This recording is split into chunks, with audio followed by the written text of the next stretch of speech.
Tension లేకుండా జగనన్న చక్కగా bed మీద పండుకోవచ్చు. వాళ్ళు 5 పార్టీలు కలిసి వస్తున్నారుగా. 5 పార్టీలు కాదు 100 పార్టీలు కలిసి వచ్చినా సరే జగనన్నని మించిన వాళ్ళు ఎవరు లేరు.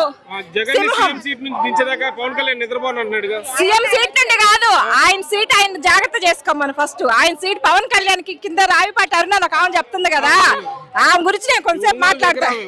అందుకని ఆ రావిపాటి అరుణ అంది చొక్కా చడ్డీ అంట నిక్కర్ అంట అన్ని మడతేసుకొని పెట్టుకోమంది కదా. ఆమెను పెట్టుకోవాల్సింది ఏందో తెలుసా, పార్టీ రాకపోతే ఆమె వెళ్ళాలంటే బ్యాగ్ లో మంత్లీ ప్యాడ్ ఒకటి ఆమె పెట్టుకోవాల్సింది, యూనిఫామ్ ఒకటి పెట్టుకొని టీవీఎస్ షోరూమ్ కో లేకపోతే హీరో హోండా షోరూమ్ కో వెళ్ళాలన్నమాట. అందుకని వాళ్ళు జైలుకి కాదు, ఆమె రెడీగా ఉండి అసలు ముందు మంత్లీ డబ్బుల కోసం ఆమెను ఎంత అరేంజ్ చేసుకోవాలో ఆమెను వెళ్ళమనండి. డ్యూటీ చేయిందా ఆమెకు జీతం లేదు, జగనన్న లేదు, ఇంట్లో కూర్చున్నా కూడా డబ్బులు వస్తాయి, నిద్రపోవచ్చు. ఎందుకంటే మా తాతల దగ్గర ఉన్న ఆస్తుంది ఆమె దగ్గర లేదు కదా. కాబట్టి అరుణ అంత జాగ్రత్తగా మాట్లాడబండి. కానీ మేము మీడియా పరంగా చెప్తున్నాము, ఇంతమంది జనం వచ్చారు అని అంటే ఒక జగనన్న కోసమే వచ్చారు కానీ ఆమెలాగా ఆశించి ఎవరు రాలా, పార్టీ ఆశించి రాలేదు, అభిమానంతోనే అంతే. వందల కొద్ది జనం ఇక్కడ ఉన్నారు అని అంటే ఒక అభిమానం కొద్దే, ఏమి ఆశించి ఎవరు ఇక్కడికి రాలేదు. ఇంకొక ఆమె ఎవరో చెప్తుంది నా కొడుకులు అని మాట్లాడుతుంది, ఆమె పేరైతే నాకు తెలియదు కానీ ఆమెకి చెప్తున్నా. ఇప్పుడు ఏంటంటే అందరూ ఆమె కొడుకులైతే వాళ్ళ తండ్రులు ఆమెకు మొగుళ్ళు అవుతారేమో, అంతే వాళ్ళకి మొగుళ్ళు అవుతారు. కాబట్టి నోరు అదుపులో పెట్టుకొని జగనన్న విషయంలో ఒక కార్యకర్తలే తిరగబడి కొట్టకుండా జాగ్రత్తగా మాట్లాడమని చెప్పండి. సహించేదే లేదు, మాట్లాడాల్సింది మాట్లాడేస్తాం.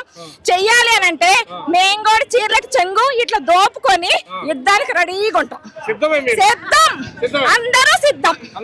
ఓకే, అందరూ సిద్ధం. మరి ఇప్పుడు ఒకవైపు చూసుకుంటే నారా లోకేష్ గారు కుర్చీ మడత పెట్టి కొడతా అంటున్నాడు. కుర్చీ మడత పెట్టి కాదు, పాపం ఆయన కూర్చోడానికి కానీ కుర్చీలు ఉండవేమో. రేపు నెక్స్ట్ కాలానికి వస్తే ఆయన కూర్చోడానికి కానీ కుర్చీలు ఉండవు.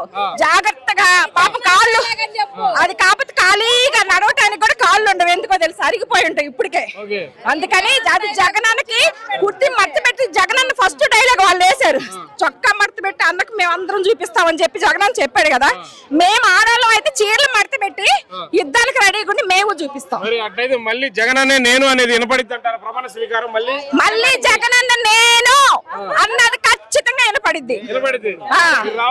అందరూ వస్తాం. ఇప్పుడు ఎలా వచ్చాము స్వచ్ఛందంగా, అక్కడికి కూడా ఆరో ప్రమాణ స్వీకారం రోజు అన్న ముందు అందరం కనపడతాం. ఒంగోలు నుండి బాలనేని వాసన్న గారు శ్రీనన్న గారు అభిమానులం కాబట్టి మేము స్వచ్ఛంగా మాట్లాడతాం. ఏదైనా సరే అన్న దగ్గర ఎంత ప్రేమ ఉంటుందో వాసన్న దగ్గర కానీ అంతే ప్రేమ ఉంటుంది. అదే విధంగా మేము మాట్లాడతాం. కొంతమంది పని కట్టుకొని మరి వాసన్న గారు జనసేనలోకి వెళ్తున్నారు, టీడీపీలోకి వెళ్తున్నారు, ప్రచారం పుకారండి అది. అసలు అన్నకి ఆలోచనలే ఉండవు అలాంటివి, కానీ ఉత్త పుకారు అది. కానీ ఈ తెలుగుదేశం పార్టీ జగన్ మీద బురద చల్లటానికి వాసన్న మీద బురద చల్లటానికి తప్ప ఏమీ లేదు అక్కడ. అయితే మళ్ళీ వైసీపీ జెండా ఎగరడం ఖాయం. ఖాయం. Okay, thank you.